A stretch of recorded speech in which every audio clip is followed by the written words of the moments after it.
നമസ്കാരം, ലൂസ് ടോക്കിലേക്ക് സ്വാഗതം. നമസ്കാരം. ലൂസ് ടോക്കിലേക്ക് ഒരിക്കൽ കൂടി സ്വാഗതം. ഇന്ന് എത്ര ഒരുപാട് വിഷയങ്ങൾ ഇന്ന് ഉള്ളതാണ്. പ്രത്യേകിച്ച് നമ്മുടെ പാർലമെന്റിൽ വനിതാ സംവരണ ഭേദഗതി ബില്ലിന്റെ ചർച്ച നടക്കുന്നു, വോട്ടെടുപ്പ് നടക്കണം. പക്ഷെ നമ്മളിപ്പോൾ റെക്കോർഡ് ചെയ്യുന്ന ഈ സമയത്തും വോട്ടെടുപ്പ് നടന്നിട്ടില്ല എന്നുള്ളതാണ്. മാത്രമല്ല പാർലമെന്റ് വളരെ ശബ്ദായമാനമായ ചില രംഗങ്ങളൊക്കെ ഉണ്ടായി. പ്രധാനമന്ത്രിയെക്കുറിച്ചും മറ്റും രാഹുൽ ഗാന്ധി നടത്തിയ പരാമർശങ്ങൾക്ക് മാപ്പ് പറയണമെന്ന് ഭരണകക്ഷി ആവശ്യപ്പെട്ടിട്ടുണ്ട്. അങ്ങനെ കുറേ വിഷയങ്ങൾ സംഭവിച്ചിട്ടുണ്ട് അവിടെ. പക്ഷേ വളരെ സുപ്രധാനമായൊരു കാര്യമാണ് ഇന്ന് പ്രതിപക്ഷം ഇവിടെ എന്ത് നിലപാട് സ്വീകരിക്കും എന്നുള്ള വളരെ പ്രധാനപ്പെട്ട ഒന്നാണ്. നമുക്ക് ഇത് സംപ്രേഷണം ചെയ്യുന്ന സമയത്തിനകത്ത് ഒരുപക്ഷെ അത് സംഭവിച്ചിരിക്കാം.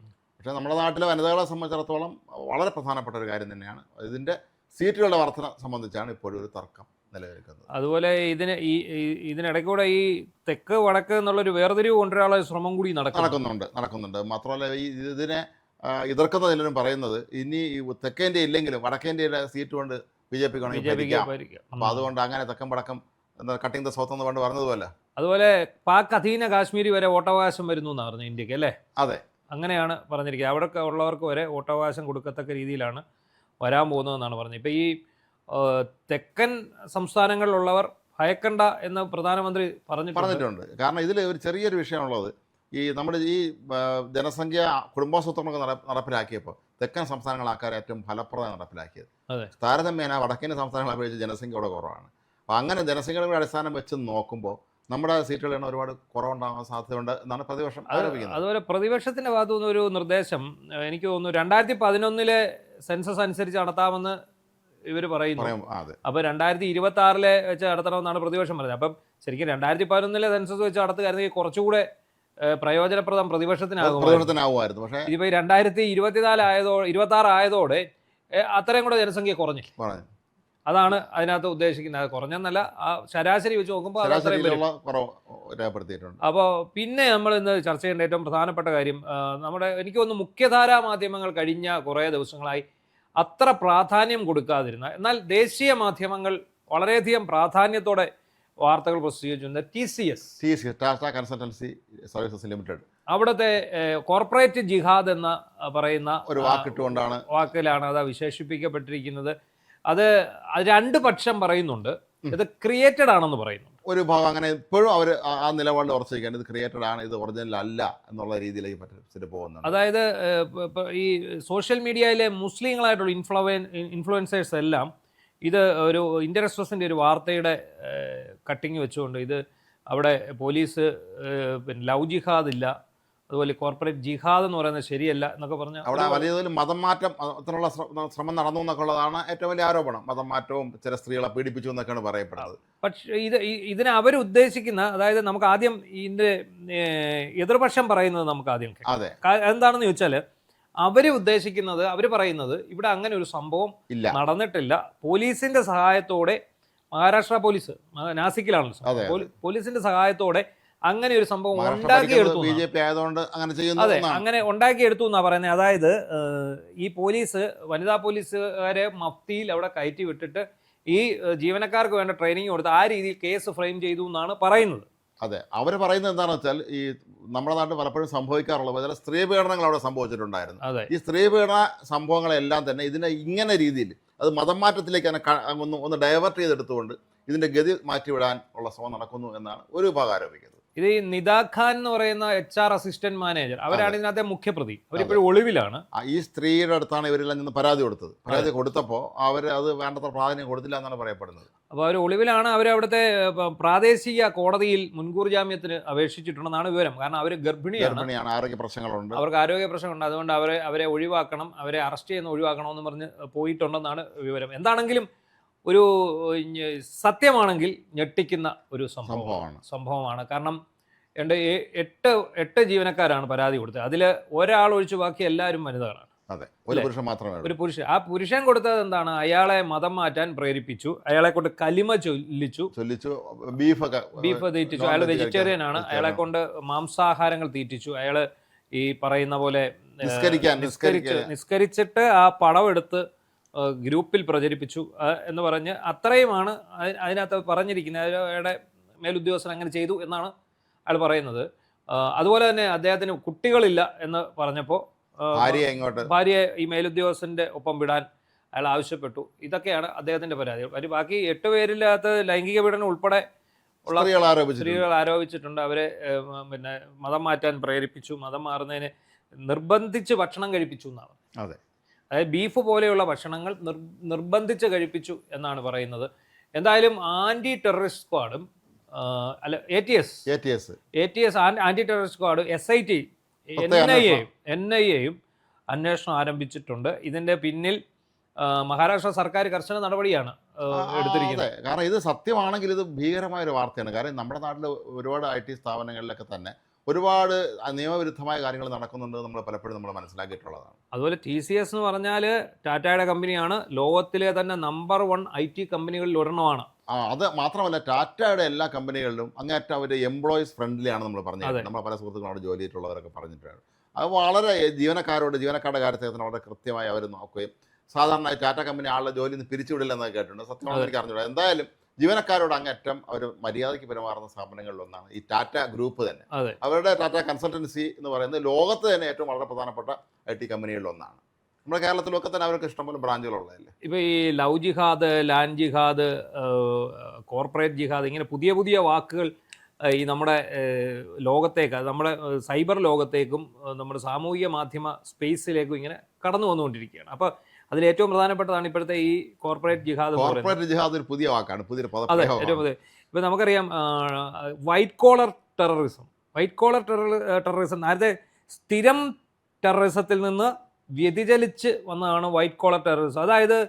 സമൂഹത്തിലെ ഉന്നത കുലജാതരായിട്ടുള്ള അത്യന്തം പ്രൊഫഷണൽസ് ആയിട്ടുള്ള ആൾക്കാരെ തെരഞ്ഞുപിടിച്ച് അവരിലൂടെ ബോംബ് സ്ഫോടനങ്ങളും അട്ടിമറികളും സൃഷ്ടിക്കുക എന്നുള്ള ലക്ഷ്യം. അതാണ് വൈറ്റ് കോളർ ടെററിസം എന്ന് പറയുന്നത്. ലോകം മുഴുവൻ അത് ഏറ്റവും കൂടുതൽ ഭീഷണി നേരിട്ടുകൊണ്ടിരിക്കുന്ന രാജ്യം എന്ന് പറയുന്നത് ഇന്ത്യയാണ്. കാരണം ഡോക്ടർമാർ, എഞ്ചിനീയർമാർ, അതുപോലെ ഈ IT പ്രൊഫഷണൽസ്, ടെക്കികൾ, അപ്പോൾ ഏറ്റവും ഹൈ പ്രൊഫൈലുള്ള ആൾക്കാരെന്ന് പറയുന്നത് ടെക്കുകളാണ്. ഏറ്റവും കൂടുതൽ ശമ്പളം കൈപ്പറ്റുന്ന മാത്രമല്ല ഇവർ പലരും മാത്രം വലിയ സാമൂഹ്യ ബന്ധമുള്ള ആളുകളല്ല. അവരവരുടെ ലോകത്ത് മാത്രം ഒതുങ്ങി അവരുടെ സുഹൃത്തുക്കൾ ആ ഒരു ലോകത്ത് ജീവിക്കുന്നവരാണ്. അപ്പോൾ ഇത്തരത്തിലുള്ള ആളുകളെ കൃത്യമായി കണ്ടെത്തി നമുക്ക് ഇവരെ എങ്ങനെയാണ് നമ്മളെ കൂടെ ചേർക്കാൻ കഴിയുക എന്ന് മനസ്സിലാക്കി അവർ ക്രമേണ സ്ലോ പോയ്സണിങ് എന്ന് പറയും പോലെ അവരെ കൂട്ടത്തിൽ ചേർത്തിട്ട് പിന്നീട് തീവ്രവാദം പോലുള്ള കാര്യങ്ങൾക്കായി ഇവർ ദുരുപയോഗം ചെയ്യുന്നു എന്നാണ് ഇപ്പോൾ പറയപ്പെടുന്നത്. എന്തായാലും ഇതൊരു വലിയ സ്ലീപ്പർ സെൽസ് നമുക്കിടയിലുണ്ട്. നമുക്കറിയില്ല, നമുക്ക് ഒപ്പം നമ്മളിലേക്ക് ചില അടുപ്പങ്ങളുമായിട്ട് വരുന്ന ആൾക്കാരൊക്കെ എങ്ങനെയുള്ളവരാണെന്ന് നമുക്കറിയില്ല. IT കമ്പനികളിൽ എന്താണ് സംഭവിക്കുന്നത് നമുക്കറിയില്ല. അതിൽ വളരെ പ്രധാനപ്പെട്ട കാര്യം നമ്മളെ പല IT കമ്പനികളിലും നമ്മുടെ നാട്ടിലെ നിയമവ്യവസ്ഥ പൂർണ്ണമായും പാലിച്ചുകൊണ്ടാണോ ഇവർ പലരും പ്രവർത്തിക്കുന്നത് പോലും സംശയമുണ്ട്. പക്ഷേ നമ്മളെ സംബന്ധിച്ചിടത്തോളം നമ്മൾ നോക്കുമ്പോൾ നമ്മുടെ കുട്ടികൾക്ക് പെട്ടെന്ന് പഠിത്തം കഴിഞ്ഞുള്ള ജോലി കിട്ടുന്നു, അവർക്ക് വളരെ ഉയർന്ന ശമ്പളം ലഭിക്കുന്നു, അവർ വളരെ ആഡംബരമായി ജീവിക്കുന്നു. പക്ഷെ അതിനാ ഉള്ളിൽ നടക്കുന്ന ഇത്തരത്തിലുള്ള ഒരുപാട് വിഷയങ്ങളുണ്ട്. പക്ഷേ ഇത് എത്രത്തോളം പേര് തുറന്നു പറയുന്നു എന്നുള്ളതാണ് മറ്റൊരു പ്രധാനപ്പെട്ട കാര്യം. അതാണ് ഇതിനകത്തെ ഒരു പ്രധാനപ്പെട്ട സംഗതി. എന്തായാലും ഈ NIA ഇടപെട്ടിട്ടുണ്ട്, സ്പെഷ്യൽ ഇൻവെസ്റ്റിഗേഷൻ ടീം രൂപീകരിച്ചിട്ടുണ്ട്. ഈ പറഞ്ഞ അതിനകത്ത് തൂപ്പ് ജോലിക്കാരായിട്ടും അടുക്കളപ്പണിക്കാരായിട്ടും ഒക്കെയാണ് വനിതാ പോലീസുകാർ കയറിയത്. അതിനുശേഷം ഇവരുമായിട്ട് സംസാരിച്ച് ഇവരിൽ നിന്ന് മൊഴി രേഖപ്പെടുത്തി അവരിൽ നിന്ന് പരാതി എഴുതി വാങ്ങിയാണ് ഈ കേസ് രജിസ്റ്റർ ചെയ്ത്. 8 FIR ആണെന്ന് തോന്നുന്നു, 8 ആണോ 9 ആണെന്ന് തോന്നുന്നു രജിസ്റ്റർ ചെയ്തിരിക്കുന്നത്. അപ്പം ഇതിനെ എതിർവാദം ഉന്നയിക്കുന്ന ആൾക്കാർ പറഞ്ഞു ഈ രജിസ്റ്റർ ചെയ്തിരിക്കുന്ന ഒന്നിൽ പോലും ഈ ലവ് ജിഹാദ് അല്ലെങ്കിൽ മതം മാറ്റം, നിർബന്ധിച്ചുള്ള മതപീഡനം അതൊന്നും ഉണ്ടായിട്ടില്ല എന്നാണ് ഇതിനെ എതിർക്കുന്ന ആൾക്കാർ പറയുന്നത്. മാത്രമല്ല അത് അവിടെ ഭരിക്കുന്ന BJP സർക്കാർ ആയതുകൊണ്ട് അവർ ഈ രീതിയിലൊരു സംഭവം വരുത്തി തീർക്കാനാണ് ശ്രമിക്കുന്നത്. പക്ഷേ ഇതിനകത്ത് നമുക്ക് ഇപ്പം ഭരിക്കുന്നത് ആരെങ്കിലും ആയിക്കോട്ടെ, അന്വേഷിക്കുന്ന ആരെങ്കിലും ആയിക്കോട്ടെ, പക്ഷേ TCS എന്ന് പറയുന്ന കമ്പനിയുടെ അവർക്കൊരു ഡിഗ്നിറ്റി ഉണ്ട്, അവരുടേതായിട്ടുള്ള ഒരു രീതിയുണ്ട്, അവരുടേതായിട്ടുള്ള ഒരു ഇന്റേണൽ എൻക്വയറി ഇതിനകത്ത് നടക്കുന്നുണ്ട്. അപ്പോൾ അവർക്കറിയാം അതിനകത്ത് അവരാരെയും പക്ഷം പിടിക്കില്ല. ടാറ്റയുടെ അത്രയും പ്രൊഫഷണൽസ് എന്ന് പറയുന്നത് സത്യത്തിൽ ഇപ്പം ലോകത്തിലെ IT കമ്പനികളിൽ ഇത്രയും പ്രൊഫഷണൽസ് ആയിട്ടുള്ള കമ്പനികൾ ഇല്ല. അപ്പോൾ സ്വാഭാവികമായിട്ട് അവരുടെ ഒരു ഇന്റേണൽ എൻക്വയറിയിൽ അവർക്ക് ചില സൂചനകൾ കിട്ടിയിട്ടുണ്ടെന്നാണ് പുറത്തു വരുന്ന വിവരം.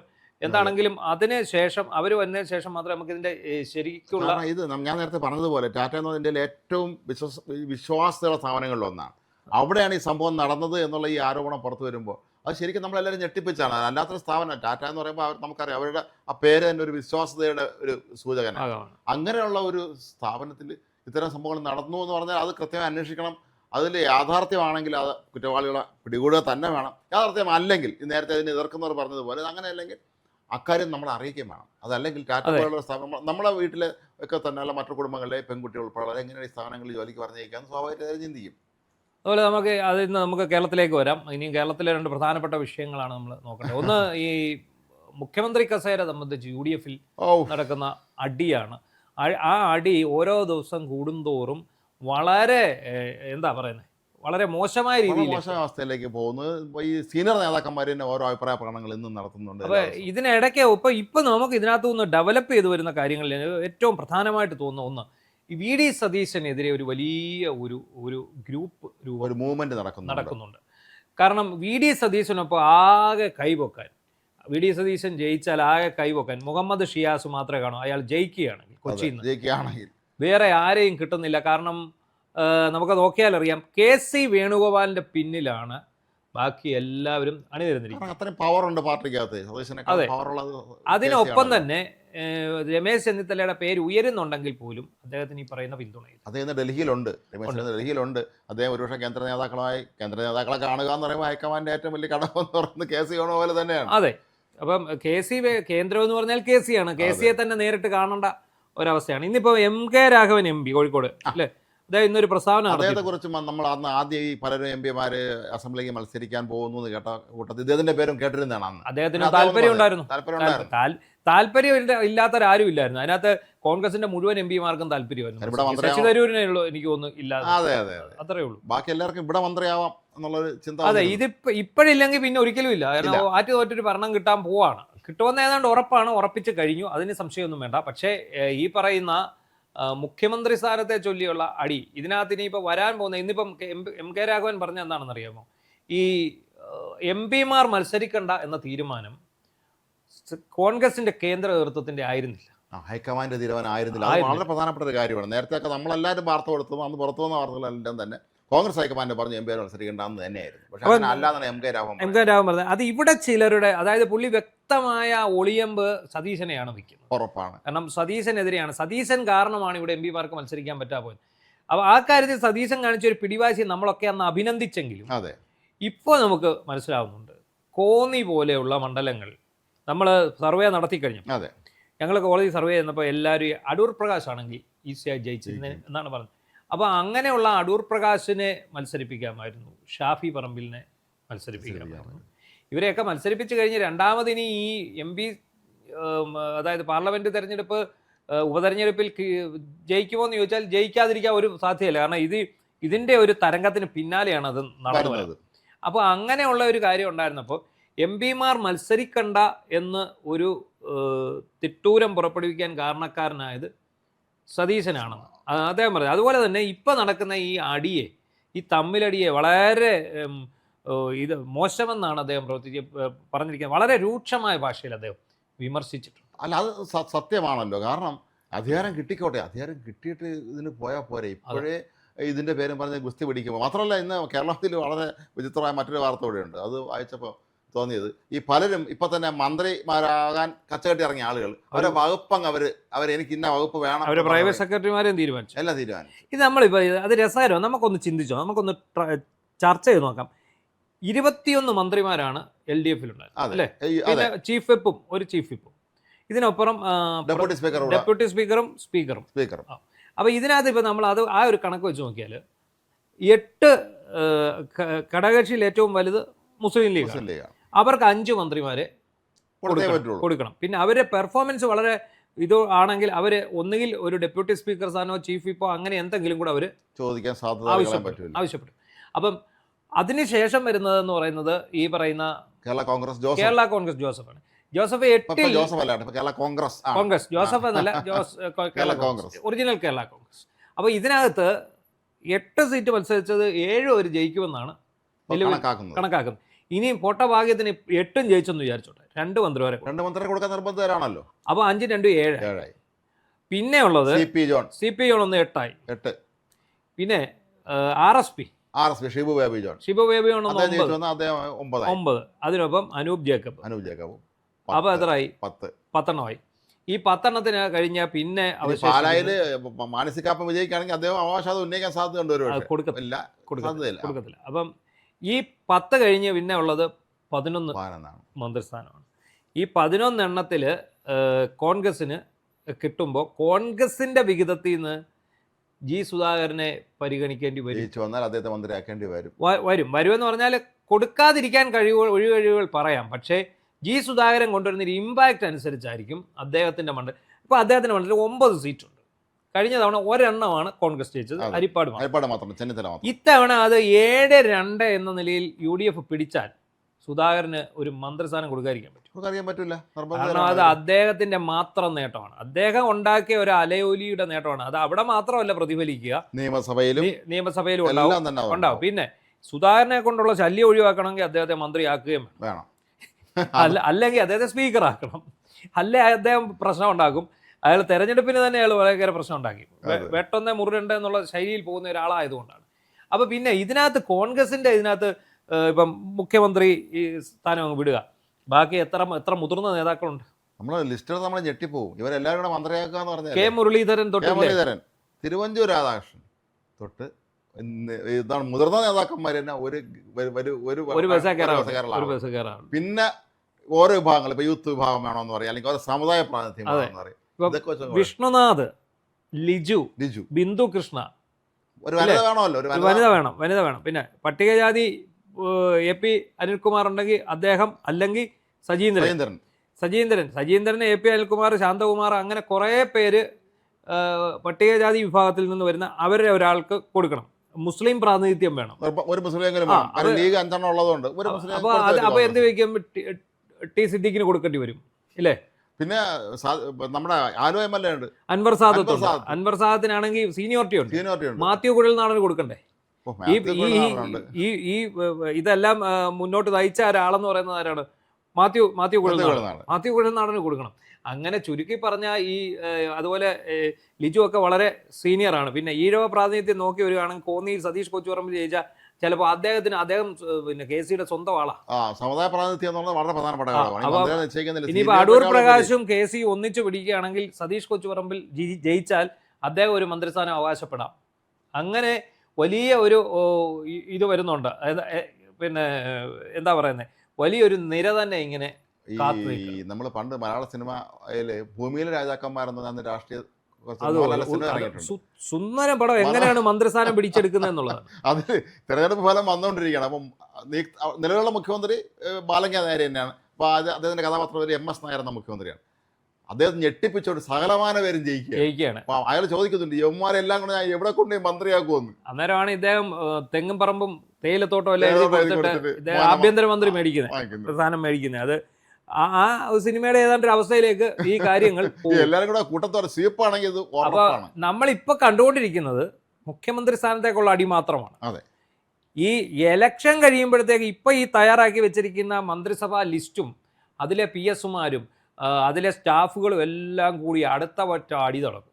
ഇതിൽ എന്നിവർ ചർച്ച ചെയ്യും, എന്നിവർ പിന്നെ ഇത് പരിഹരിച്ച് വരും എന്നുള്ളതാണ്. അതിലൊരു തന്ത്രപ്രധാനമായ പോസ്റ്റാണ് മുഖ്യമന്ത്രിയുടെ പൊളിറ്റിക്കൽ സെക്രട്ടറി. അതെ, അത് ഏറ്റവും പ്രധാനപ്പെട്ട ഒരു പദവിയാണ്. അത് ആരാകും എന്നുള്ള ചോദ്യം അവിടെ വരും. അതെ, അങ്ങനെ ഇതെല്ലാത്തിനും കുസ്തിയാണ്. മാത്രമല്ല രസകര കാര്യം, കേരളത്തിൽ വന്ന വാർത്തയിൽ ഒന്നുള്ളത്, ചില ഈ മന്ത്രിയാവാൻ തയ്യാറെടുത്ത് വേഷം കിട്ടുന്ന ആളുകൾ അവരെ കാറിന്റെ നമ്പറിനെ കുറിച്ച് അവർ 13 ഞങ്ങൾക്ക് വേണ്ടെന്നൊക്കെ പറഞ്ഞു. അതുപോലെയാണ്. അല്ല, മാത്രമല്ല ഈ 1, 2, 3, 4 എന്നാണല്ലോ പോകുന്നത്. അതെ. അപ്പൊ മുഖ്യമന്ത്രി 1, ലീഗ് 2, 3 കേരള കോൺഗ്രസ് ആയിരിക്കും, 4 അല്ലെങ്കിൽ RSP ഒക്കെ ആയിരിക്കും. ഇങ്ങനെ കഴിഞ്ഞിട്ട് പിന്നെ ഒരു 5 കൊണ്ട് കഴിഞ്ഞിട്ട് പ്രധാന ഘടകകക്ഷികൾ കഴിഞ്ഞിട്ടുള്ളത് പിന്നെ 6, 7 ഒക്കെ ഉണ്ട്. ഇതിനു വേണ്ടി ഉള്ള പിടിവലി ഇപ്പോഴേ തുടങ്ങി കഴിഞ്ഞാണ്. നമ്മൾ പറഞ്ഞ കൂട്ടത്തിൽ വിട്ടുപോയ ശിവകുമാറൊക്കെ ഉണ്ട്. പറഞ്ഞ കൂട്ടത്തിൽ വിട്ടുപോയതാ. അത് ശരിയാണ്. ശിവകുമാർ അടക്കം ഉള്ളവരുണ്ട്. അപ്പം എന്തായാലും ഘടകകക്ഷി നേതാക്കന്മാരെല്ലാവരും അവരവരുടെ മന്ത്രിസ്ഥാനം ഉറപ്പിക്കും. അവിടെ പിന്നെ വലിയ തർക്കം വരില്ല. കാരണം ലീഗ് ആണെങ്കിലും കേരള കോൺഗ്രസ് ആണെങ്കിലും ഇപ്പൊ RSPക്ക് ഒക്കെ തന്നെ അവരെ തർക്കമൊന്നും വരില്ല. അവരെ പ്രധാന നേതാക്കന്മാരുണ്ട്, അവരെ തീരുമാനിച്ചോളൂ.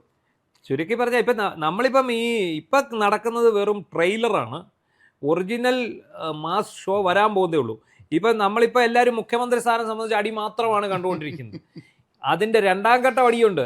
ആ അടിയിലാണ് യഥാർത്ഥ അടി വരാൻ പോകുന്നത്. ഇപ്പം നമുക്കറിയാം, മുഖ്യമന്ത്രി സ്ഥാനം കിട്ടിയില്ലെങ്കിൽ VD സതീശന് ഒരു മന്ത്രിസ്ഥാനം ഏറ്റെടുക്കുക. അത് ഏറ്റെടുത്തില്ലെങ്കിൽ അത് വലിയൊരു വിഷയമാവുകയും ചെയ്യും. അദ്ദേഹം ഒരു മന്ത്രിസ്ഥാനം ഏറ്റെടുക്കുകയില്ല. അത് ചിലപ്പോൾ KPCC പ്രസിഡന്റായിട്ട് മാറാൻ സാധ്യതയുണ്ട്. ഈ പറഞ്ഞ പോലെ KPCC പ്രസിഡന്റ് തണ്ണിക്കും കൊടുക്കണ്ടേ മന്ത്രിസ്ഥാനം? അങ്ങനെ ഒരാളും കൂടെ അത് നമ്മൾ മറന്നേ. കൊടുത്തല്ലേ പറ്റുള്ളൂ. അപ്പോൾ ഈ പറയുന്ന സതീശൻ ഒരു കാരണവശാൽ അദ്ദേഹത്തിന്റെ സ്വഭാവം അനുസരിച്ച് നമുക്ക് ഇപ്പോഴേ പറയാം, അദ്ദേഹം മുഖ്യമന്ത്രി സ്ഥാനത്തിൽ കുറഞ്ഞൊന്നും ഏറ്റെടുക്കാൻ സാധ്യതയില്ല. അപ്പം ഇതിനകത്ത് ഇത് ഈ മുഖ്യമന്ത്രിയെ തീരുമാനിച്ചു കഴിയുന്ന 4-ാം തീയതി കഴിഞ്ഞ ആദ്യം മുഖ്യമന്ത്രിയെ തീരുമാനിക്കും, സത്യപ്രതിജ്ഞ വേണമല്ലോ. MLA-മാരുടെ ഇതുണ്ടല്ലോ, ആദ്യ നിയമസഭാ യോഗം വിളിച്ചു കൂട്ടി അതിൽ വെച്ചാണല്ലോ തീരുമാനിക്കുന്നത്. അപ്പോൾ അവിടെയാണ് അപ്പോൾ നമുക്കറിയാം KC തന്നെ മുഖ്യമന്ത്രിയാവും, ഇരിക്കൂർ അദ്ദേഹം മത്സരിക്കുകയും ചെയ്യും. സജീവ് ജോസഫിനെ അദ്ദേഹം കൊണ്ട് നിർത്തിയതാണ്. അത് കൃത്യമായിട്ട് നമുക്കറിയാം. ഇരിക്കൂർ എന്ന് പറയുന്ന കോൺഗ്രസിന്റെ കുത്തക സീറ്റ്. ഈ കോൺഗ്രസിലായതുകൊണ്ട് നമുക്ക് അറിയാൻ പറ്റില്ല, ഇനി ഇത് ഒരു 3 പേരല്ല 4ാമത് വല്ലവരും ഇറങ്ങി വരുന്നുള്ള അറിയാൻ പറ്റില്ല. അപ്പൊ ഇതിനിടയ്ക്ക് നമ്മൾ ഇന്ന് ഇതൊക്കെ സംബന്ധിച്ച് നമ്മളെല്ലാവരും കൊടുത്ത, നമ്മുടെ ചീഫ് എഡിറ്ററും കൊടുത്ത്, നമ്മളൊക്കെ കൊടുത്ത വാർത്തകളുടെ അടിയിൽ വരുന്ന കമന്റ് ഉണ്ട്, ഇവന്മാരാരും വേണ്ട, K മുരളീധരൻ മതി എന്ന് പറഞ്ഞു. കാരണം അദ്ദേഹത്തിനാണ് ഏറ്റവും കൂട്ടത്തിൽ കഴിവുള്ളത്. തീർച്ചയായും. അപ്പം ആദ്യമൊക്കെ അദ്ദേഹത്തെ രാഷ്ട്രീയത്തിൽ വന്നപ്പോഴത്തേക്ക് കിങ്ങിണിക്കുട്ടൻ എന്നൊക്കെ പറഞ്ഞ് കളിയാക്കിയാലും ഒരിക്കലും അല്ല, ഏറ്റവും വലിയ പൊളിറ്റിക്കൽ ട്രാൻസ്ഫോർമേഷൻ സംഭവിച്ച ഒരാളെന്ന് പറയുന്നത് മാത്രമല്ല നമ്മുടെ നാട്ടിലെ രാഷ്ട്രീയക്കാരുടെ മക്കൾ രാഷ്ട്രീയത്തിൽ ഇറങ്ങിയതിൽ ഏറ്റവും മിടുക്കനായ ആൾ K മുരളീധരൻ തന്നെയാണ്. അത് ഒരു സംശയമില്ല. കാരണം അതിന് ഒരുപാട് ഉദാഹരണങ്ങളുണ്ട്. നമുക്ക് ഇതിന് സമയമില്ലാത്തതുകൊണ്ടാണ്. അപ്പോൾ അതുകൊണ്ട് മാത്രമല്ല ഇതിൽ അടുത്ത സംഭവിക്കാൻ സാധ്യതയല്ല. മുഖ്യമന്ത്രി കസേര ആരാണെന്നുള്ളതിന് ഇത് ലീഗ് ഇടപെടുക, ലീഗ് പറയും ഇന്നാൾ മുഖ്യമന്ത്രി ആവട്ടെ എന്ന് പറഞ്ഞാൽ അത് ചെയ്തേ പറ്റൂ. അതിന് വേറെ വഴിയില്ല. അല്ലെങ്കിൽ കേരള കോൺഗ്രസിൻ്റെ ഈ പറഞ്ഞ പോലെ 7 കെട്ടുക ജയിച്ചാൽ അവർക്കും പറയാം. ഈ മന്ത്രിസ്ഥാനത്തേക്ക് ഈ സമുദായ നേതാക്കന്മാർ ക്യൂ ആയിട്ട് വരും, അവർ പട്ടികയും കൊണ്ടുവരും. ഈ CPM പോലെയല്ല, കോൺഗ്രസ് സംബന്ധിച്ചിടത്തോളം ഈ സമുദായ നേതാക്കന്മാർ കണ്ടുപിട്ട് കാണിച്ച വിറയ്ക്കുന്ന ആളാണ് ഇവിടെ ഉള്ളത്. എൻ്റെ സമുദായത്തിൽപ്പെട്ട ഇന്നൊരുത്തനെ മന്ത്രിയാക്കാൻ പറഞ്ഞാൽ പറ്റില്ല എന്ന് പറയാൻ കഴിയില്ല. താക്കോൽ സാധനം ഞങ്ങൾക്ക്, താക്കോൽ പ്രധാനപ്പെട്ട 3-4 താക്കോൽ ഞങ്ങൾക്ക് വേണമെന്ന് പറഞ്ഞാൽ അന്ന് ഇവരെല്ലാവരും വരും. ഈ കോൺഗ്രസിനെ ചീത്ത വിളിച്ചുകൊണ്ടിരുന്ന വെള്ളാപ്പള്ളിയും സുകുമാരൻ നായരും എല്ലാവരും വരും, ആളിന് കാണുമെന്ന് പറഞ്ഞുകൊണ്ട്. അപ്പോൾ എന്തായാലും കോൺഗ്രസിലെ ആ ഒരു തമ്മിലടി ഇന്നിപ്പോൾ K സുധാകരൻ എന്തൊക്കെ പറഞ്ഞിട്ടുണ്ട്. K സുധാകരനെ നമ്മൾ പിന്നെ ചെവി കൊടുക്കണ്ട, കാരണം അദ്ദേഹമൊക്കെ ആ ഒരു വിഷയത്തോടെ ചിത്രത്തിൽ. അല്ല, എനിക്ക് തോന്നുന്നത് കണ്ണൂരിൽ അദ്ദേഹത്തിന്റെ പിടി നഷ്ടപ്പെട്ടോ നമ്മൾ സ്വാഭാവിക സംശയിക്കുന്നുണ്ടല്ലോ. സ്വാഭാവികമാണ്. കാരണം ഇപ്പം അദ്ദേഹം നേരത്തെ പോലെ അദ്ദേഹം ആദ്യം രമേശ് ചെന്നിത്തല മുഖ്യമന്ത്രി ആക്കണമെന്ന് പറഞ്ഞു, അത് കഴിഞ്ഞപ്പോൾ ഇപ്പം KC ആക്കണമെന്ന് പറയുന്നു. KCയെ അദ്ദേഹം പിന്തുണയ്ക്കുന്നുണ്ട്. എനിക്ക് തോന്നുന്നത് കണ്ണൂരിൽ സാധാരണ അവസാന വാക്കെന്ന് പറഞ്ഞ സുധാകരൻ തന്നെയായിരുന്നു. ആ ചോദ്യം ചെയ്യപ്പെടാത്ത രാജാവായിരുന്നു. ഇപ്പം അങ്ങനെ സംഭവിക്കുന്നില്ല. അല്ല, അതെന്താണെന്ന് ചോദിച്ചാൽ VD-യാണ് അവിടെയും കളിച്ചത്. TO മോഹനെ കണ്ണൂർ മത്സരിപ്പിച്ചതും മുൻ മേയറെ മത്സരിപ്പിച്ചതും അതിനുവേണ്ടി വലിയൊരു ഓപ്പറേഷൻ നടന്നിരുന്നു. നമ്മളന്ന് വാർത്ത കൊടുത്തു. നമ്മൾ മാത്രമാണ് അത് കൊടുത്തത്. ഈ അവിടുത്തെ ബൂത്ത് കമ്മിറ്റികളുടെ പ്രസിഡന്റുമാരെ ദീപദാസ് മുൻഷി നേരിട്ട് വിളിച്ച് സുധാകരൻ്റെ അവിടെ ഇരുന്നുകൊണ്ട് വിളിച്ച് അഭിപ്രായം ആരായുകയാണ്. അങ്ങനെ ആരാഞ്ഞപ്പം ഇദ്ദേഹത്തിന് 1/3 പോലും പിന്തുണയില്ല, ഇദ്ദേഹം മത്സരിക്കേണ്ടെന്ന അഭിപ്രായത്തിലാണ് ബൂത്ത് പ്രസിഡന്റ്. അതോടുകൂടിയാണ് അദ്ദേഹം മത്സര രംഗത്തു നിന്നും മാറിയത് എന്നുള്ളത് നമുക്ക് വിശ്വസനീയമായ കേന്ദ്രങ്ങളിൽ നിന്ന് ലഭിച്ച വിവരം. അത് ഏതാണ്ട് ശരിയുമായിരുന്നു. അതോടുകൂടി ഈ സുധാകരൻ അങ്ങ് ഇല്ലാണ്ടായി. മമ്മൂട്ടി സിനിമയിൽ പറയുന്നത്. അല്ല, മാത്രമല്ല ഞാൻ നേരത്തെ പറഞ്ഞതുപോലെ ഇനി 3 പേരും അല്ലാതെ 4ാമത് ആരെങ്കിലും ഇറങ്ങി വരുമെന്ന് നോക്കിക്കൊള്ളണം, എനിക്ക് മുഖ്യമന്ത്രി ആവണമെന്ന് പറഞ്ഞുകൊണ്ട്. അങ്ങനെ കേരളത്തിൽ പല സംഭവങ്ങളും ഉണ്ടായിട്ടുള്ളതാണ്. പണ്ട് AK ആന്റണി രാജിവെച്ചിട്ട് ഉമ്മൻചാണ്ടി മുഖ്യമന്ത്രിയായ സന്ദർഭം ഉണ്ടല്ലോ 2004. അന്ന് വക്കം പുരുഷോത്തം അവകാശം അത് ഉന്നയിച്ചിരുന്നു, തനിക്ക് വേണമെന്ന്. മാത്രമല്ല കുറെ MLA അദ്ദേഹത്തെ സപ്പോർട്ട് ചെയ്യാനുണ്ടായിരുന്നു പറയപ്പെടും. നമ്മൾ അറിയില്ല ഇത് ചിലപ്പോഴും. ഇത് ഈ രാഷ്ട്രീയത്തില, പ്രത്യേകിച്ച് കോൺഗ്രസ് രാഷ്ട്രീയം എന്ന് പറഞ്ഞാൽ നമ്മൾ ഒരിക്കലും സങ്കല്പിക്കാൻ കഴിയാത്ത വളരെ വിചിത്രമായ ഒരു സംഭവമാണ്. അങ്ങനെ സംഭവിച്ചാൽ അതുപോലെ ഈ പറയണായ സത്യമാണെന്ന് എനിക്ക് ഇപ്പോഴും ഉറപ്പില്ല. 1977 K കരുണാകരൻ അടിയന്തരാവസ്ഥ മുഖ്യമന്ത്രിയായിരുന്നു. K കരുണാകരൻ തന്നെ മുഖ്യമന്ത്രി ആകുമെന്ന് എല്ലാവർക്കും ഉറപ്പല്ല. സമയമായപ്പോൾ MK രാഘവൻ എനിക്ക് മുഖ്യമന്ത്രി, ഈ MK രാഘവനല്ല, പഴയ അദ്ദേഹം SNDP അദ്ദേഹം എനിക്ക് മുഖ്യമന്ത്രി ആവണമെന്ന് പറഞ്ഞ അവകാശവാദം ഉന്നയിച്ചൊന്ന് കേട്ടിട്ടുണ്ട്. സത്യമാണെന്ന് അറിഞ്ഞൂടാ, അങ്ങനെ ഒരാൾ പറഞ്ഞിട്ടുണ്ട്. സാധ്യത കളയാൻ പറ്റൂല, കാരണം അദ്ദേഹം വളരെ പ്രബലനായ ഒരാളാണ്. പക്ഷേ എനിക്ക് പറഞ്ഞ അദ്ദേഹം മന്ത്രിയായിരുന്നു ആ മന്ത്രിസഭയിൽ. സാധാരണ ഇത്തരം സന്ദർഭങ്ങളിൽ കെട്ടിയിറക്ക സ്ഥാനാർത്ഥി വരും, അതാണ് ഹൈക്കമാൻഡിന്റെ ഒരു രീതി. പക്ഷെ ഇപ്പൊ കെട്ടിയിറക്കാനാകെ വേണുഗോപാലേ ഉള്ളൂ. പക്ഷെ അദ്ദേഹം ഇവിടെ കിടന്നടിക്കുന്നേ, അദ്ദേഹത്തിന് പകരം വേറൊരാളെ കെട്ടിയിറക്കുക എന്ന് പറഞ്ഞാൽ ഇപ്പം ഡൽഹി രാഷ്ട്രീയത്തിൽ കെട്ടിയിറക്കാൻ തക്കതായിട്ടൊരാൾ ഇല്ല, വേറെ ആരും ഇല്ല. ഇനി അല്ലെ രാഹുൽ ഗാന്ധി വന്ന് മുഖ്യമന്ത്രി ആണ്ടി വരും. അതെ, രാഹുൽ ഗാന്ധി പ്രിയങ്ക ഗാന്ധിയൊക്കെ വന്ന് മുഖ്യമന്ത്രി ആണ്ടി വരും. അപ്പം എന്തായാണെങ്കിലും ശരി, ഈ പറയുന്ന K തോമസ് പാർട്ടി വിട്ടു പോയത് കാര്യം, അല്ലെങ്കിൽ അദ്ദേഹം ഇപ്പോൾ അവകാശവാദം ഉന്നയിച്ചാൽ മിക്കാറെത്തിയാണ് വന്നേനെ. നമ്മൾ ഈ രാഹുൽ ഗാന്ധിയും പ്രിയങ്കയൊക്കെ ആകണം നമ്മൾ ചുമ്മാ തമാശ പറഞ്ഞാണ്, അത് നടക്കുന്ന കാര്യമല്ല. അപ്പോൾ നമ്മുടെ പ്രേക്ഷകർ വിചാരിക്കും ഇവന്മാരെന്ത് വിട്ടിത്തവാ പറയുന്നത്, അത് കോമഡിയായിട്ട് കണക്കാക്കിയാൽ മതി. അപ്പോൾ അങ്ങനെ വരുമ്പോൾ സമയത്ത് എന്തായാലും കോൺഗ്രസിൽ തമ്മിലടി തുടരുമ്പോൾ ഒരു സൈഡിൽ കൂടെ വളരെ നൈസായിട്ട് ഒരാൾ രക്ഷപ്പെട്ടു പോകുന്നുണ്ട്. പിണറായി വിജയൻ നമ്മുടെ വയനാട് നിശബ്ദമാണ്. അദ്ദേഹത്തിന് ഒന്നും കേൾക്കാനുമില്ല, അദ്ദേഹത്തെ കാണാനും ഇല്ല, കേൾക്കാനും ഇല്ല. അദ്ദേഹം ഇവിടെ നടക്കുന്ന ഈ നാട്ടിൽ ഒന്നിലും ഇടപെടുന്നു. ഇനി നമ്മൾ അടുത്തറിയാൻ പോകുന്നത് അദ്ദേഹം അമേരിക്കയ്ക്ക് പോകുന്നതിൻ്റെ അന്ന് ഒരു പുലർച്ചയായിരിക്കുമല്ലോ പോകണം, വെളുപ്പിന് രാത്രി വിദേശ ഫ്ലൈറ്റ്. അപ്പോൾ അപ്പോഴായിരിക്കും പിന്നെ സംഭവിക്കും. കരിമ്പൂച്ചകളും സെക്യൂരിറ്റി ഗാർഡും എല്ലായിട്ട് 10-500 പേര് എയർപോർട്ടിന് ചുറ്റും നിരന്ന് അങ്ങനെ പോകും. ഇപ്പോൾ ഇതിനകത്ത് വന്നിരിക്കും പിണറായി നമ്മുടെ വയനാട്ടിലെ ജനങ്ങളോട് കാണിച്ച കൊടും ചതിയാണ് ഇപ്പോഴത്തെ ചർച്ചാ വിഷയമായി മാറേണ്ടത്. അത് ശരിക്കും പറഞ്ഞാൽ ഇത് ജനങ്ങളോട് കാണിച്ച ഈ അതിക്രമം എന്ന് തന്നെ പറയേണ്ടി വരും ചതിയേക്കാളും. കാരണം ഇത് വീടില്ലാത്ത ആൾക്ക് വീടും വെച്ച് കൊടുത്ത് ഇതിൻ്റെ എല്ലാം വീഡിയോ എടുത്ത് എല്ലായിടം പ്രചരിപ്പിച്ച് ഞങ്ങൾ വീട് കൊടുത്ത് ഞങ്ങൾ വാക്ക് പാലിച്ചു, കോൺഗ്രസ്സുകാരന്മാർ പൈസ പിരിച്ചിട്ട് തട്ടിച്ചു എന്ന് പറഞ്ഞ ഇത് ആളുകൾ വെച്ചു കൊടുത്ത് വീട്ടിൽ ഇപ്പോൾ ആൾ കിടക്കാൻ പറ്റാത്ത അവസ്ഥയായി.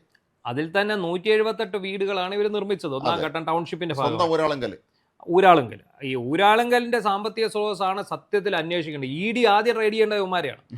ഈ സാമ്പത്തിക സ്രോതസ് എന്നല്ല ഇവന്മാർ കാണിച്ചു കൂട്ടുന്ന ഈ ഊരാളുങ്കൽ മുഖേന CPM നേതാക്കന്മാർ വെളുപ്പിക്കുന്നുണ്ടോ എന്നുള്ളത് ആദ്യം അന്വേഷിക്കും.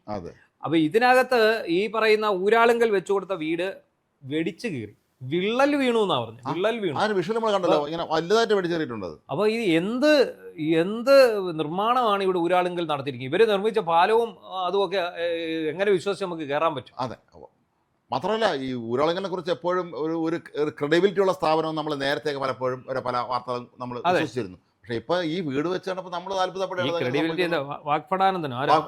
വാഗ്ഫടാനന്ദന്റെ കാലത്താണ് ഇത് പതുക്കെ സഹകരണ പ്രസ്ഥാനം CPM-ന്റെ കയ്യിലേക്ക് ചെന്ന് കയറുകയും CPM-ന്റെ സംഭവം അറിയാമല്ലോ, സഹകരണ പ്രസ്ഥാനം കൈ കിട്ടിയ CPM ചക്കരക്കുടത്തിൽ കൈയിട്ട് നക്കെന്ന് നമ്മൾ പറയുമല്ലോ. ഇത് നക്കുമല്ല, കുടം മൊത്തത്തിൽ തല്ലി പൊട്ടിച്ചങ്ങ് തീർക്കും. കാരണം ഈ കേരളം ഒട്ടാകെ എത്ര സഹകരണ ബാങ്കുകളാണ് ഇവർ കൊള്ളയടിച്ചില്ലാതാക്കി, എത്ര ജനങ്ങളാണ് ആത്മഹത്യ ചെയ്തിരിക്കുന്നത്, എത്ര പേരാണ് ഇപ്പോഴും പട്ടിണിയും പരിവട്ടവും രോഗമായിട്ട് പൈസയ്ക്ക് വേണ്ടി ബാങ്ക് ഇതൊന്നും ചർച്ച ചെയ്യുന്നത് പോലും ഇല്ല.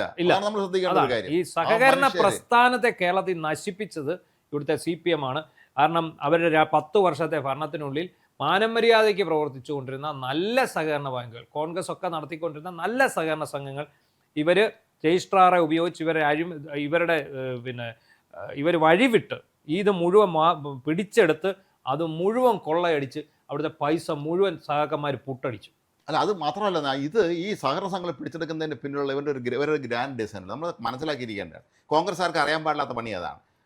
ഈ നമ്മുടെ ഓരോ നാട്ടിലും അവിടുത്തെ പ്രാദേശിക സഹകരണ സംഘം ആണെങ്കിൽ പോലും ഈ അവരുടെയൊക്കെ മക്കൾക്ക് 18 വയസ്സ് കഴിയുമ്പോൾ തന്നെ എല്ലാവർക്കും കൊണ്ട് മെമ്പർഷിപ്പ് CPM-മാർ സുഖമായിട്ട് അവർക്ക് ജയിക്കാം. കോൺഗ്രസ്സുകാർ മെമ്പർഷിപ്പും എടുക്കില്ല, അവരൊന്നും അന്വേഷിക്കില്ല. അവർ സമയമാകുമ്പോൾ എല്ലാവരും കതറോട്ട് വന്നിരിക്കും, മത്സരിക്കാൻ വേണ്ടി വരും, തോറ്റു തിന്നാൻ പാടിയും പോവുകയും. അതുപോലെ ഈ മെമ്പർഷിപ്പ് എടുക്കുന്നത് അങ്ങ് പോട്ടെ, ഇതിനകത്തുനിന്ന് മരിച്ചു പോയവരെയും സ്ഥലത്തില്ലാത്തവരെയും ആ ബാങ്കിന്റെ 7 ഇലത്തുകൂടെ ചെല്ലാത്തവരെ എല്ലാം ഇവർ നിലനിർത്തിയിട്ട് ഇവർ പോയി പോലീസ് സഹായത്തോടെ കള്ളവോട്ട് ചെയ്യും. ഈ കള്ളവോട്ട് ചെയ്തിട്ട് ഈ ബാങ്ക് പിടിച്ചെടുക്കുകയാണ്. എനിക്കറിയാം, ഞങ്ങളുടെ ജില്ലയിൽ നമുക്ക് കൃത്യമായിട്ട് അറിയാവുന്ന കാര്യമാണ്. പത്തനംതിട്ടയിൽ ഏറ്റവും വലിയ കോപ്പറേറ്റീവ് ബാങ്കാണ് തിരുവല്ല ഈസ്റ്റ് കോപ്പറേറ്റീവ് ബാങ്ക്. ഏഷ്യയിലെ തന്നെ ഏറ്റവും വലിയ അർബൻ കോപ്പറേറ്റീവ് ബാങ്കാണ്. ഇത് പിടിച്ചെടുത്തത് ഇങ്ങനെയാണ്. ആ പത്തനംതിട്ട ജില്ലയിലുള്ള മിക്ക സഹകരണ പ്രസ്ഥാനങ്ങളും ഇവർ പിടിച്ചെടുത്തു. അല്ല, എന്തിനേറെ MV രാഘവനെ പണ്ട് നിയമസഭയിലിട്ട് ഈ CPM MLA-മാർ അന്ന് മർദ്ദിച്ചതിൻ്റെ പോലും അടിസ്ഥാന കാരണങ്ങളിലൊന്നും ഈ സഹകരണ സംഘം നിലനിൽപ്പാണ്. എനിക്ക് തോന്നുന്നത് AKG സഹകരണ ആശുപത്രിയാണോ അതോ ഏതെങ്കിലും സഹകരണ സംഘമാണോ, ഏതായാലും അവിടെ കള്ളവോട്ട് ചെയ്തു എന്ന് MVR നിയമസഭയിൽ അദ്ദേഹം പറഞ്ഞു. അന്ന് സഹകരണ മന്ത്രിയായിരുന്ന TK രാമകൃഷ്ണനാണ്. അദ്ദേഹം വളരെ സൗമ്യനായ ഒരാളാണ്. അപ്പോൾ TK രാമകൃഷ്ണൻ നിഷേധിച്ചു, അങ്ങനെ നടന്നിട്ടില്ല, എല്ലാം ക്രമമായിട്ട് പറഞ്ഞപ്പോൾ MVR കയ്യിലിരുന്ന അതിൻ്റെ ഡോക്യുമെൻറ്റ്സ് കയ്യിലുണ്ടായിരുന്നു, അതും കൊണ്ട് അടുത്തോട്ട് എന്നിട്ട് അദ്ദേഹത്തിന് ഇങ്ങനെ കൊടുക്കാൻ നോക്കിയെന്നാണ് പറഞ്ഞത്. ഇവർ പറഞ്ഞത് അദ്ദേഹത്തെ കയ്യേറ്റം ചെയ്യാൻ ശ്രമിച്ചു എന്ന് പറഞ്ഞുകൊണ്ടാണ് TK രാമകൃഷ്ണൻ MVR തല്ലാൻ വന്നു എന്ന് പറഞ്ഞുകൊണ്ടാണ് നിയമസഭയിൽ ചവിട്ടിക്കൂട്ടിയത്. ഒരുപാട് ചവിട്ടി. അതെ, പഴയ ശിഷ്യന്മാരാണ് ചെയ്തതെന്നുള്ളതാണ് ഏറ്റവും വിചിത്രമായ കാര്യം. MVR അതാണ്. അപ്പോൾ ഈ നമുക്കറിയാം ഊരാളുങ്കൽ ലേബർ സർവീസ് സൊസൈറ്റി അല്ലേ, അപ്പോൾ ഇവര് പണിയുന്നതിനെല്ലാം റെഡി ക്യാഷ്, ഊരാളുങ്കൽ ലേബർ എന്നും കൂടെ ഉണ്ട്. അപ്പൊ ഇവര് പണിയുന്നതിനെല്ലാം റെഡി ക്യാഷാണ് സർക്കാർ പാസ്സാക്കി കൊടുക്കും. എന്നാൽ ഇവിടുത്തെ മറ്റ് സർക്കാർ കരാറുകാരെ ഇല്ലായ്മ ചെയ്തതിൽ ഈ ഊരാളുങ്കൽ ഒരു വലിയ വളരെ വിചിത്രമായ ഒരു കാര്യം. നേരത്തെ ഉണ്ടായിരുന്ന ഒരു UDF സർക്കാരാണ് ഇവർക്ക് ടെൻഡർ വിളിക്കാതെ വർക്ക് കൊടുക്കാൻ കണ്ട് ഉത്തരവ് ഉറപ്പെടുത്തിയിട്ടുണ്ട് എന്ന് പറയപ്പെടുന്നു. അപ്പം അതൊക്കെ ശരിയാണെങ്കിൽ നമ്മളെ ഞെട്ടിപ്പിക്കുന്ന കാര്യമാണ് അതൊക്കെ. അപ്പോൾ ഈ ഇവിടെ ഉണ്ടായിരുന്ന സ്ഥിരം സർക്കാർക്കാർ എല്ലാവരും കരാർ പണി നിർത്തി. അതിന് പ്രധാന കാരണം ഈ ഊരാളുങ്കളാണ്. ഈ സർക്കാരിന്റെ എന്ത് പണി വന്നാലും ഇവർക്ക് ടെൻഡർ ഇല്ലാതെ കൊടുക്കാമെന്നാണ് പറഞ്ഞത്. ഇവർ സഹകരണ പ്രസ്ഥാനമായതുകൊണ്ട് ടെൻഡർ ഇല്ലാതെ അടിയന്തരമായിട്ടുള്ള എന്തൊക്കെ ബഹുമതി കിട്ടിയിട്ടുണ്ട്, അങ്ങനെ എന്തൊക്കെ നേരത്തെ വാർത്ത വന്നിട്ടുണ്ടായിരുന്നു, അടിസ്ഥാനത്തിലായിരിക്കാം. അപ്പൊ ഈ ഊരാളുങ്കൽ കൊടുത്തിട്ട് ഈ ഊരാളുങ്കലിന് കൃത്യമായി ഒരു പേയ്മെന്റ് കൊടുക്കും. അപ്പോൾ അതിനകത്ത് എന്തൊക്കെയോ ദുരൂഹതകൾ ഉണ്ട്, നമുക്കില്ല എന്ന് പറയാൻ. നേരത്തെ ഒരുപാട് വാർത്തകൾ നമ്മൾ തന്നെ കൊടുത്തിട്ടുണ്ടായിരുന്നല്ലോ, ഇദ്ദേഹത്തിൻ്റെ മുഖ്യമന്ത്രി പ്രസ് സ്റ്റാഫിലുണ്ടായിരുന്ന ചിലരുടെയൊക്കെ തന്നെ അവരുടെ യന്ത്രങ്ങളാക്കി ഇതിന് ഉപയോഗിച്ചിരുന്നു വാടകയ്ക്ക് എടുത്തതൊക്കെ ഒന്നും പറയപ്പെടുന്നത് സത്യം ഉണ്ട്. ഇവരുടെ വാഹനങ്ങളാണ് ഈ ഓടുന്നതൊക്കെ, ഓരോ നേതാക്കന്മാരുടെ വാഹനങ്ങളാണ് ഈ ഊരാളുങ്കലിന് വേണ്ടി ഓടുന്നത്. അപ്പോൾ ഇതിനകത്ത് ഈ ഊരാളുങ്കൽ പണിയുന്നതിനെല്ലാം കൃത്യം പൈസ എത്തിച്ചു കൊടുക്കും. സർക്കാർ കോൺട്രാക്ടർമാരും പ്രൈവറ്റ് കോൺട്രാക്ടർമാരും ഇത് അനുബന്ധ ജോലികൾ ചെയ്യുന്ന ഇവർക്ക് പൈസ ഇല്ല, കൊടുക്കത്തില്ല. മാത്രമല്ല അവർക്കെതിരെ കർശന നടപടികൾ. എത്രയോ കോൺട്രാക്ടർമാർ മരിച്ചു, ഹാർട്ട് അറ്റാക്ക് ഒന്ന് മരിച്ചവരോട് ഇപ്പോഴും കോടിക്കണക്കിന് രൂപ കോൺട്രാക്ടർമാർക്ക് കൊടുക്കാം. അപ്പോൾ അങ്ങനെയുള്ളിടത്താണ് ഈ ഊരാളുങ്കലിനെ സർക്കാർ എല്ലാ മേഖലകളിലും ഇവർ നിയോഗിക്കും. അതിന് അവർ ചെയ്യുന്ന ഒരു പണിയുണ്ട്. ഇവരെന്ത് ചെയ്യുന്നറിയോ, ഇവർ ഈ പണിക്ക് ഒരു ലോകത്തൊരിടത്തും ഒരു കോൺട്രാക്ടർക്ക് എടുത്ത് ലാഭത്തിൽ ചെയ്യാൻ പറ്റാത്ത രീതിയിലുള്ള ടെൻഡർ ആയിരിക്കും ഇവർ ക്ഷണിക്കും. ആ നിശ്ചിത തുക, അടങ്കൽ തുക എല്ലാം വരുന്നത് അങ്ങനെയായിരിക്കും. അങ്ങനെ വരുമ്പോൾ എന്തുവരും, ഈ കരാറുകാരൻ നോക്കുമ്പോൾ അവന് ഇത് ഈ സമയം കൊണ്ട് തീർക്കാൻ പറ്റില്ല, അവൻ ചെയ്ത് തീർത്താൽ അവന് പൈസയും കിട്ടുകയില്ല. അപ്പോൾ അവന്മാരാരും ഇത് ഈ കരാറിന് പോകത്തില്ല. അപ്പോൾ പോകാതെ വരുമ്പോൾ മറ്റാരും വന്നില്ല എന്ന് പറഞ്ഞാണ് ഇവർ ഊരാളുങ്കലിൽ കൊടുത്തു കഴിഞ്ഞാലുള്ള പ്രശ്നമാണ്. ഇപ്പം നമ്മൾ വയനാട്ടിൽ 178 വീടുകൾ, ആ ഫസ്റ്റ് ഫേസ് ടൗൺഷിപ്പിൻ്റെയാണ്.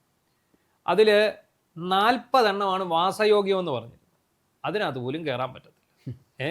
അപ്പോൾ ഈ അങ്ങനെ കയറിയ അയാളുടെ വീടിൻ്റെ മേൽക്കൂര പൊട്ടിപ്പിളർന്ന് ഒരു മഴ പെയ്തപ്പോൾ വെള്ളം മൊത്തം കുത്തി അയാളുടെ പറമ്പിലോട്ട്, വീടിനകത്തേക്ക് വരാൻ പോകുന്നതേ ഉള്ളൂ. അതിന് മുമ്പാണിത്. മാത്രമല്ല മിക്ക വീടുകളുടെയും ഭിത്തിയെല്ലാം പൊട്ടിപ്പോയി.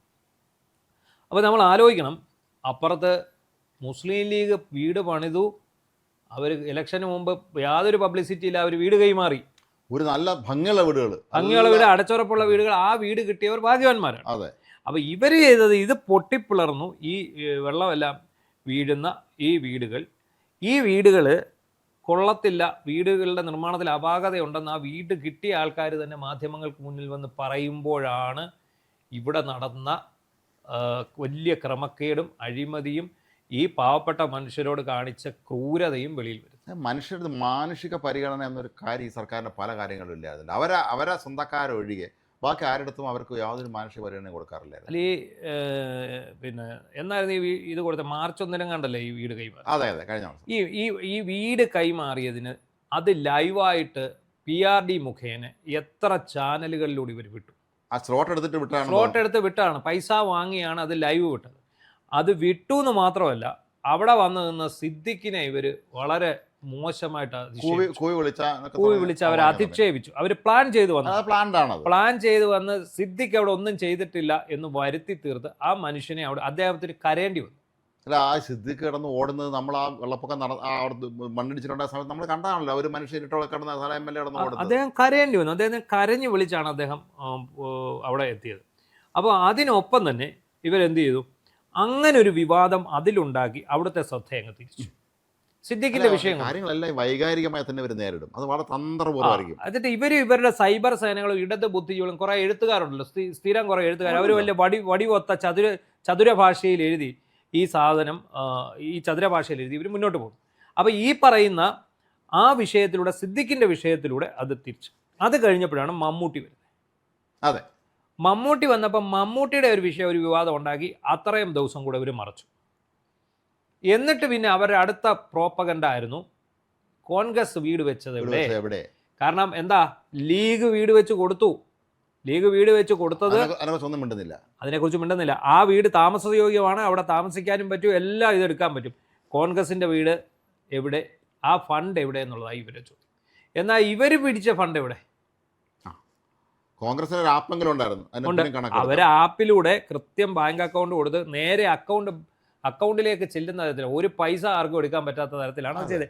അവർ പിന്നെ കണക്ക് കൊടുക്കുന്നതിൽ അവർ ഇച്ചിരി കാലതാമസം വരുത്തി. അവരെനിക്ക് തോന്നുന്നു അവർ ഭയം കൊണ്ടായിരിക്കും അത് പറയാൻ. കാരണം 1-2 ദിവസം ചില വ്യത്യാസങ്ങൾ ഉണ്ടായിരുന്നു. അത് മാത്രമല്ല, ഈ പൈസ കൊടുത്ത് ഭൂമി വാങ്ങാനേ സാധിച്ചുള്ളൂ, പിന്നെ വീട് വെക്കാൻ ഞങ്ങളുടെ ഈ പൈസ ഇല്ല. ഇത് പറഞ്ഞു കഴിയുമ്പോൾ ഇത് വലിയൊരു പ്രശ്നമാകുമെന്ന് കരുതിയാവും അവരതാദ്യമേ ചെയ്യാൻ. പക്ഷെ സർക്കാരിന് എന്താണ്, സർക്കാർ ഭൂമി ഏറ്റെടുക്കുകയായിരുന്നു. സർക്കാരിന് ഭൂമി ഏറ്റെടുക്കാം. അതെ, കോൺഗ്രസിന് അതുപോലല്ല. അതെങ്കിലും ഈ കോൺഗ്രസിന്റെ നേതാക്കന്മാർ ഈ മണ്ടന്മാരത് മനസ്സിലാക്കരുത്. ഞങ്ങൾ കാശ് കൊടുത്താണ് ഭൂമി വാങ്ങിയത്, 5.5 കോടി രൂപ കൊടുത്താണ് ഭൂമി വാങ്ങിയത്. പണ്ട് ഈ ഓഖി ദുരന്തം വന്നപ്പോൾ 1000 പേർക്ക് വീട് വെച്ച് കൊടുക്കുന്നത് കോൺഗ്രസ്സുകാർ പറഞ്ഞു, ഒരു വീടും വെച്ച് കൊടുത്തില്ല. അപ്പൊ അതുപോലെ ഇവർ ഇവിടെ ആളെ പറ്റിച്ചു എന്നാണ് CPM ആരോപിച്ചത്. പക്ഷേ അതിനെ പ്രതിരോധിക്കാൻ കോൺഗ്രസ്സുകാർക്കോട്ട് കഴിഞ്ഞതുമില്ല.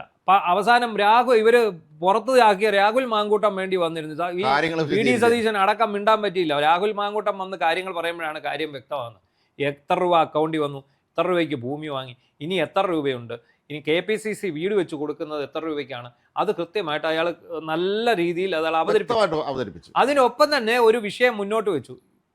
DYFI പിരിച്ച പൈസയുടെ കണക്ക്. ഇതേ ചോദ്യം പത്തനംതിട്ട പ്രസ് ക്ലബ്ബിൽ വെച്ച്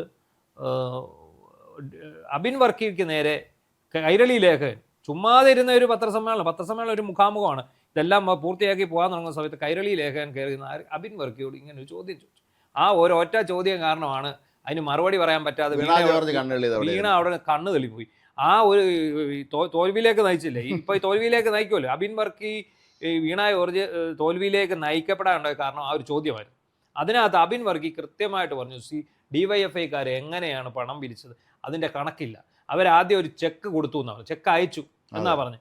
ആ ചെക്കിനകത്ത് എത്ര 20 കോടി രൂപയുടെ കണക്കാണ് അവർ പറയുന്നത്. അവർ കൊടുത്തതിനകത്ത് ഇല്ല. അത് അവരുടെ സ്ഥിരം പരിപാടിയാണ്. അവരുടെ നിങ്ങളുടെ സോഴ്സ് എവിടെ? അതാണ് ഇതിനകത്ത് രസം. കോൺഗ്രസ്സുകാർ പിരിച്ചത് ആപ്പിനകത്തൂടെ ബാങ്ക് അക്കൗണ്ടിലേക്കാണ്, നിങ്ങൾ അതുവഴി പിരിച്ചു. ബക്കറ്റ് വഴി വിരിച്ചു എന്ന് പറയും. ബക്കറ്റാണ്. അപ്പൊ ബക്കറ്റ് വിരിച്ച ഞങ്ങൾ ആക്രി പെറുക്കി വിറ്റു, ഞങ്ങൾ ബിരിയാണി ചലഞ്ച് നടത്തി, ഇതിനൊക്കെ പറയുന്നു. നിങ്ങൾ ആക്രി പെറുക്കി വിറ്റെങ്കിൽ ആക്രി വിറ്റ കണക്ക് GST വരും. ആക്രി വിറ്റ കണക്കെവിടെ? അതില്ല. ഞങ്ങൾ ബിരിയാണി ചലഞ്ച് കണക്കെവിടെ? കണക്കില്ല. ഞങ്ങൾ ബക്കറ്റിലൂടെയാണ് ബിരിയാണി ചലഞ്ച് നടത്തിയത്. അപ്പം ഞങ്ങൾ 20 കോടി പിടിച്ചു, ഞങ്ങൾ കൊടുത്തില്ല, പിന്നെ കൊടുത്തു എന്നൊക്കെ പറഞ്ഞാണ് ഇത് വിട്ടുപോകുന്നത്. അപ്പോൾ എന്താണ് സംഭവിക്കുന്നത്? യഥാർത്ഥത്തിൽ അവരാണ് ക്രമക്കേട് നടത്തി അവരെന്ത് ചെയ്യുന്നു? ഇലക്ഷനെ പ്രതിരോധിക്കാനും ഈ വയനാട്ടിൽ ഇവർ പണിത അടിച്ചുറപ്പില്ലാത്ത, ഇതുവരെ തീർത്തിട്ടില്ലാത്ത ആ ടൗൺഷിപ്പ് മറയ്ക്കുന്നതിനും വേണ്ടി ഇവർ കോൺഗ്രസിന്റെ തലയിലോട്ട് വെച്ച് ഭയങ്കര സൈബർ പ്രചരണം, ശവം തൂക്കികൾ എന്നൊരു പദമൊക്കെ കൊടുത്തു. യഥാർത്ഥത്തിൽ ശവം തൂക്കികൾ ആരായിരുന്നു? CPM ആയിരുന്നു. പക്ഷേ ഇതിനൊക്കെ തന്നെ ഇവർക്ക് എന്തുകൊണ്ട് കോൺഗ്രസിന് ഫലപ്രദമായി പ്രതിരോധിക്കാൻ കഴിഞ്ഞില്ല എന്നുള്ള ചോദ്യമാണ്. കാര്യം കോൺഗ്രസ് എല്ലാ പ്രാവശ്യവും ഈ ഒരു കാര്യങ്ങൾ പഠിക്കാൻ ആരും തയ്യാറാവില്ല. ഈ പഠനം എന്ന് പറയുന്ന സംഗതി കോൺഗ്രസിൽ പണ്ടേ ഇല്ലാതായി. നല്ല പഠിക്കാൻ ധാരണയുള്ള ഒരുപാട് ഒരു കോൺഗ്രസിൽ ഇപ്പോഴുണ്ട്. പക്ഷെ അവരൊന്നും ഏഴെല്ലാം തടിപ്പിക്കില്ല. അപ്പോൾ അതുകൊണ്ട് ഇത് തന്നെ നമ്മുടെ വയനാട്ടിലെ കാര്യം രാഹുൽ മാങ്കൂട്ടം കൃത്യമായിട്ട് അത് കണക്കുമായി രംഗത്തെത്തുകയും അതിൻ്റെ എല്ലാ ഭാഗങ്ങളും അയാൾ കൃത്യമായിട്ട് വെളിപ്പെടുത്തി ചെയ്തപ്പോഴാണ് കോൺഗ്രസ് തല നിവർത്തി നിൽക്കാനായത്, അല്ലെങ്കിൽ കുടുങ്ങിയാനവർ. അപ്പോൾ എന്തായാലും നമ്മുടെ ഇന്നത്തെ സമയം അവസാനിക്കുകയാണ്. ഏതായാലും കോൺഗ്രസ്സുകാർ ഇനിയെങ്കിലും രംഗത്ത് വരണം. ഈ വയനാട്ടിലെ കൊള്ള മുന്നിലേക്ക് കൊണ്ടുവരാൻ, ഇവരെ CPM നടത്തിയ ഏറ്റവും വലിയ ക്രൂരത മുന്നിലേക്ക് കൊണ്ടുവരാൻ നമ്മളെല്ലാവരും കെട്ടായിട്ട് കോൺഗ്രസ് മുന്നോട്ട് തന്നെ വരണം എന്നുള്ളതാണ് അഭ്യർത്ഥന. നന്ദി, നമസ്കാരം.